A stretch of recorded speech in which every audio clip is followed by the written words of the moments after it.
Oke, bismillahirrahmanirrahim. Assalamualaikum warahmatullahi wabarakatuh. Selamat siang, para penguji, instruktur, dan teman-teman aktif AIK, dan juga para hiring partner dan audiens lainnya. Terima kasih atas kesempatan dan waktunya. Kami dari Batch 14, Grup 3, terkait final project akan presentasikan dengan judul Real Time Object Detection, atau lebih spesifiknya logo detection dengan menggunakan algoritma YOLO versi 5. Nah, sebelum masuk pembahasan, terlebih dahulu kami akan memperkenalkan diri dulu. Jadi dalam proyek ini hanya terdapat 2 orang saja. Yang pertama adalah Iqbal Firman, saya sendiri, di mana peran saya di sini adalah dalam mempersiapkan dataset dan juga pengembangan modelnya untuk bisa dilakukan input model dan dilakukan training model. Dan juga saya melakukan deployment model, walaupun pada akhirnya deployment dilakukan secara lokal saja atas beberapa kendala.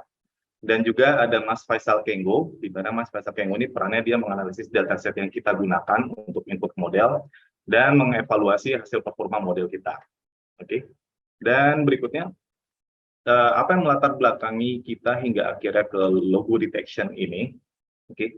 Pertama, tentu perusahaan ingin agar brand mereka, produk mereka dapat dikenal, dapat dilihat seluas-luasnya pada masyarakat. Ya, tentu untuk hal itu terjadi, perusahaan harus melakukan memasarkan logo dan brand mereka seluas-luasnya dan seefisien dengan budget yang ada. Terkait hal ini ada beberapa hal. Yang pertama, ini berdasarkan studi dari Event Marketer, ini 72% konsumer memandang suatu brand secara positif apabila di saat mereka mengenal brand tersebut juga dalam suatu pengalaman experience yang positif juga, seperti katakanlah dalam sports game, atau ajang festival seni budaya seperti musik festival.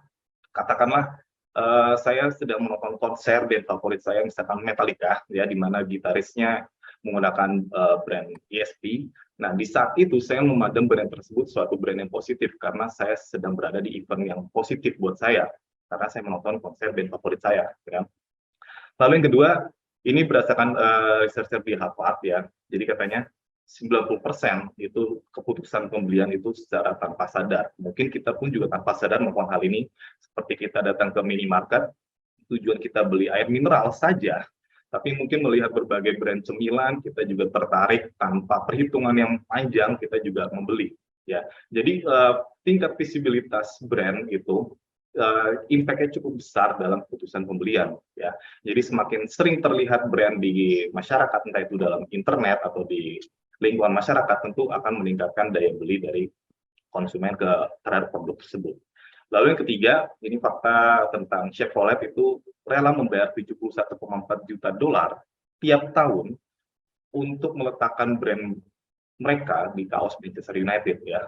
Jadi dari berbagai hal ini kita merasa sangat penting untuk mendistribusikan brand produk seluas-luasnya, seefisien mungkin, yang mana perusahaan juga tentu lebih menyadari hal tersebut. Nah, terkait hal ini, dalam mendistribusikan brand seluas-luasnya, tentu juga hal yang penting juga untuk dapat memonitoring ads tersebut ataupun konten, terutama dalam digital, image atau video, ya, yang beredar. Nah, salah satu yang bisa dilakukan adalah dengan logo detection. Jadi dengan logo detection kita bisa mendetek logo dalam konten-konten atau advertise yang telah beredar. Lalu mungkin timbul pertanyaan, kenapa harus detect logo? Kenapa kita tidak detect yang simple seperti kalimat teks, seperti hashtag dalam Instagram dan lain-lain?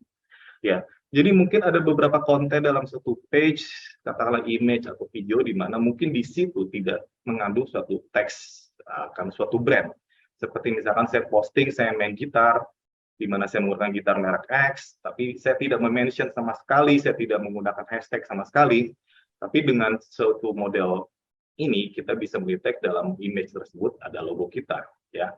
Dan image dalam slide ini juga yang Coca-Cola yang para diri sedang lihat, itu juga hasil output dari model kita, ya, di mana model kita input image tersebut bisa mendetek keberadaan logo Coca-Cola ini.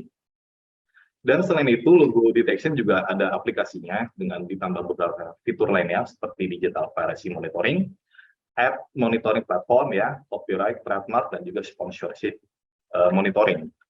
Dan berikut salah satu contohnya.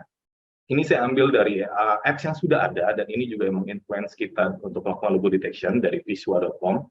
Jadi apps ini sangat keren sekali, ya. Jadi dia memadukan logo detection dengan berbagai fitur lain seperti object atau text detection dan visual search dan analysis setelahnya, yang mana kita juga belum capable lakukan, kita baru melakukan implementasi logo detection saja. Dari dalam page ini, yang pertama, dia bisa membedakan ya mana yang image biasa ataupun image yang berupa ads, iklan. Dari iklan tersebut, dia mendetek adakah suatu logo di dalam iklan tersebut, dan yang terdetek dalam page ini itu adalah logo Capital Chrysler ya. Jadi anggaplah ini adalah logo perusahaan kita. Jadi kita bisa mendetek dari berbagai page konten seberapa banyak logo kita kedetek, seberapa besar ya ukurannya, lokasinya, dan mungkin kita bisa melakukan berbagai analisis ke depannya seperti mungkin efisiennya, worth it kah ya, dan bagaimana impact impression dari app yang udah kita sebarkan, ataupun kita bisa memonitoring kompetitor. Jadi kita bisa menginput logo kompetitor ke model kita, dan kita bisa dalam suatu area mendetek kompetitor kita meletakkan distribusikannya seberapa banyak, yang mungkin kita bisa estimasi berapa budget yang mereka keluarkan kompetitor untuk mendistribusikan brand mereka tersebut. Lalu yang kedua ini mengenai digital piracy ya. Jadi di salah satu di situs lokal ya, dalam situs lokal ini kita bisa menonton streaming film ataupun mendownload film secara gratis asalkan filmnya ada di web tersebut ya. Nah, di salah satu video yang saya temukan di sini, saat saya play, dari intronya udah langsung terdeteksi adanya logo Netflix ya. Jadi bisa dikatakan bahwa ini adalah konten Netflix yang berada dalam web nonton bla bla bla today ini. Ya, terlepas saya tidak tahu apakah ini sudah ada lisensinya atau mereka kerjasama atau tidak, yang jelas konten Netflix ada di sini. Jadi misalkan kita mempunyai suatu brand, suatu produk, konten image video, kita juga bisa mendetek apakah konten kita diambil orang lain.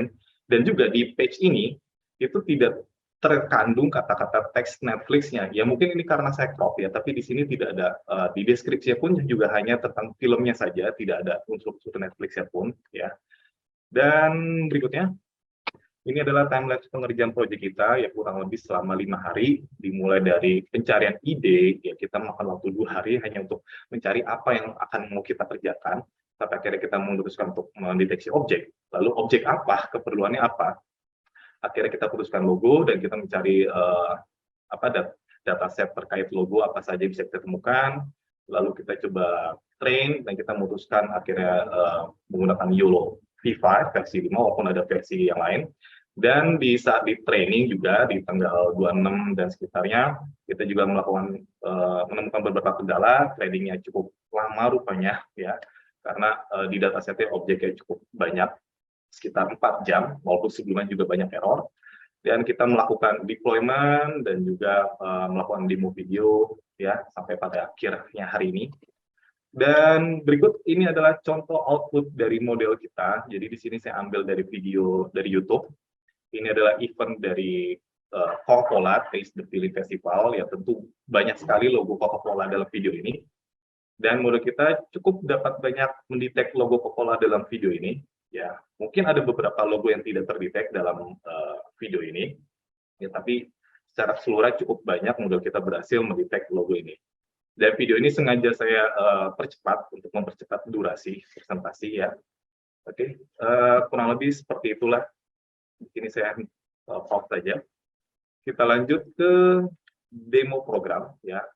Oke, jadi di sini kita akan mendemonstrasikan program model kita yang sudah kita deploy secara lokal ya. Untuk lebih jelasnya bisa dilihat di GitHub kita untuk mendeploynya. Mungkin ini akan dijelaskan oleh rekan saya, Mas Faisal. Silakan, Mas Faisal. Oke, terima kasih Mas Iqbal atas penjelasannya ya. Mungkin ini untuk penjelasan demo program saya akan singkat saja, Mas. Bisa sambil jalankan, Mas. Jadi di sini dari repository yang sudah saya share ke chat Zoom itu bisa dibuka. Itu terdapat langkah-langkah bagaimana cara kita mendeploy model yang sudah kita latih secara lokal.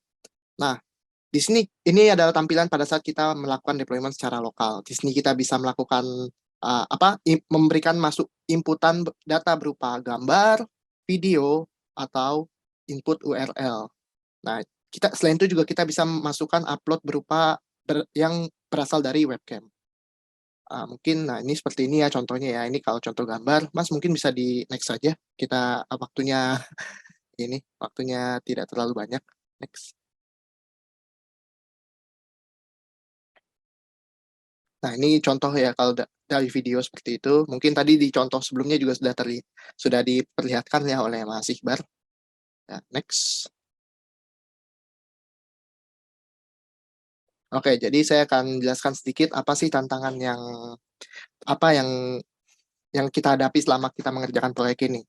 Lalu yang pertama-tama kita harus bekerja kita bekerjanya terbalik. Jadi setelah kita mencari setelah kita mencari dataset, kita langsung training model yang kita gunakan, baru kita mencari latar belakang. Itu agak menjadi tantangan tersendiri karena kita berdua juga awalnya kita tidak tahu apa yang akan kita angkat gitu.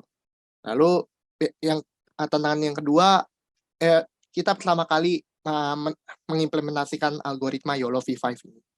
Lalu yang ketiga tantangannya adalah waktu trainingnya sangat lama, dan mungkin untuk teman-teman yang memakai Google Colab yang versi gratis, kalau kita meminjam GPU dari Google Colab itu terbatas durasinya. Jadi di situ kita mengalami tantangan tersendiri di sana. Bagaimana cara kita melatih model tersebut agar modelnya jadi, tapi kita tidak terhambat oleh batasan-batasan dari Google Colab.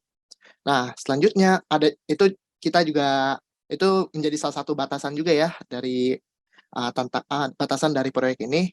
Lalu ada batasan-batasan lagi, mungkin kenapa deployment lokal. Jadi kita sempat mencoba untuk melakukan deployment di Heroku secara online, tapi itu tidak berhasil karena Heroku tidak menerima file model yang kita upload karena terlalu besar, dan karena keterbatasan waktu kita juga belum bisa mencoba untuk melakukan deployment di hosting server lain. Lalu dataset yang kita gunakan pada proyek kali ini juga berasal dari banyak kategori produk gitu. Jadi ada produk teknologi, ada produk e-commerce, ada juga produk game bahkan di sini. Ada juga produk minuman tadi seperti Coca-Cola, Red Bull, dan lain sebagainya. Next.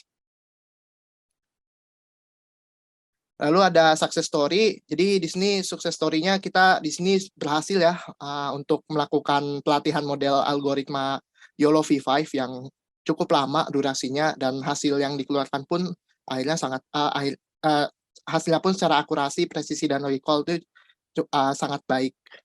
Next. Nah, semisal kita memiliki tambahan dana, tambahan resource, dan tambahan sumber daya, kita akan berusaha mengupayakan untuk mendeploy model ini secara online, entah itu di Heroku atau di hosting server lain. Kita juga mungkin akan mencoba untuk membuat aplikasi handphone. Ini karena untuk deteksi dengan menggunakan kamera secara real time itu akan lebih mudah jika kita menggunakan handphone. Jadi kita akan coba deploy ini sebagai aplikasi handphone. Lalu dari segi data, kita bisa mencari dataset yang kita mencari banyak data, tapi fokus klasifikasi brandnya itu dari satu jenis produk saja. Misalkan kalau misalkan makanan saja, kalau misalkan produk teknologi saja. Dan dengan banyaknya variasi-variasi itu, kalau kita punya lebih banyak data, kita bisa mengaplikasikan model ini ke dalam, misalkan model ini kita latih fokus untuk mendeteksi logo dari satu kategori tertentu gitu. Seperti itu, mungkin itu saja dari kami. Untuk sumber dan lain bisa dilihat di repositori kami. Next. Itu saja dari kami. Kurang lebihnya mohon maaf. Assalamualaikum warahmatullahi wabarakatuh.